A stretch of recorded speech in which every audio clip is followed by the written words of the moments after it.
What a computer is to me is the most remarkable tool we've ever come up with. It's the equivalent of a bicycle for our minds. Steve Jobs.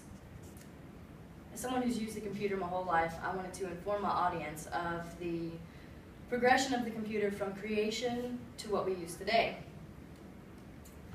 The term computer refers to someone who performs calculations. Soon we realized that computers don't tire like people do. Turning on your Xbox, updating your status, even taking this online class would not be possible without computers.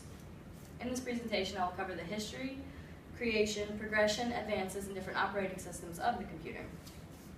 Next time you pick up your phone, controller, or tablet, just remember it used to take an entire team of engineers just to run one computer. Not just one person is responsible for creating the computer, but many people around the world working at different times.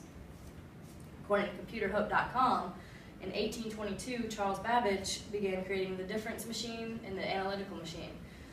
They computed numbers and produced hard copies. Unfortunately, due to lack of funding, they were not able to complete the project.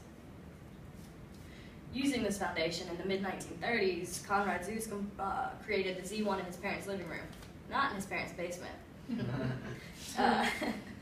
This is considered to be the first functional binary computer. Alan Turing also built the Turing machine, which produced symbols on a tape following a series of logical instructions.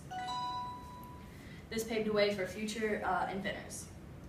Next, I'm going to talk about the first electric computers. The Colossus was the first programmable computer, and British codebreakers used it to break encrypted message from Germany. According to History.com, the first digital computers were the ABC and the ENIAC.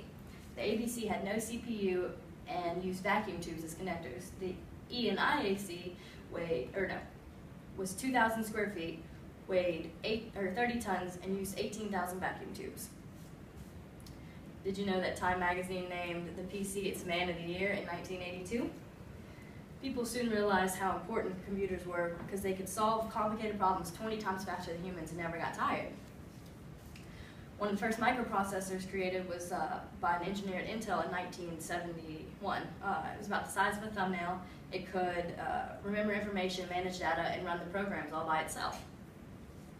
This little chip led an innovation to the PC, or as the personal computer as we all know it. As some of you may know, we have two major people to thank for the computers we have today, Steve Jobs and Bill Gates. They're not the only people that engineered founded in this field, but they're two of the biggest names, and with their partners and their employees, they definitely changed the game. They both went their separate ways to create two different companies. Bill Gates went on to create Microsoft and really innovate the PC. Steve Jobs went on to found Apple and go along with the Mac. I'm actually using one of his products to make this video.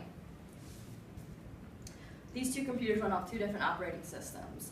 According to ComputerHistory.com, an operating system is a program that runs on the computer that lets the hardware talk and work with the computer. If not, we would all have to know binary code. And I don't know binary code, so we need that.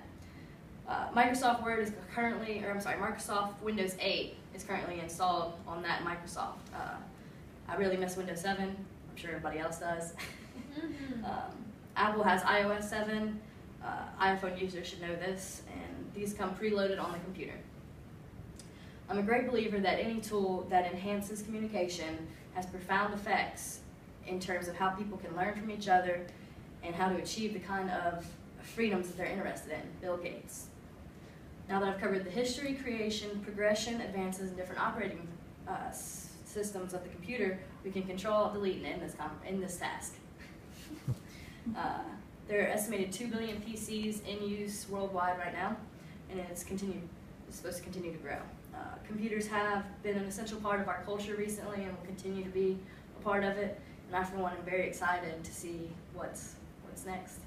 Thank you. Woo!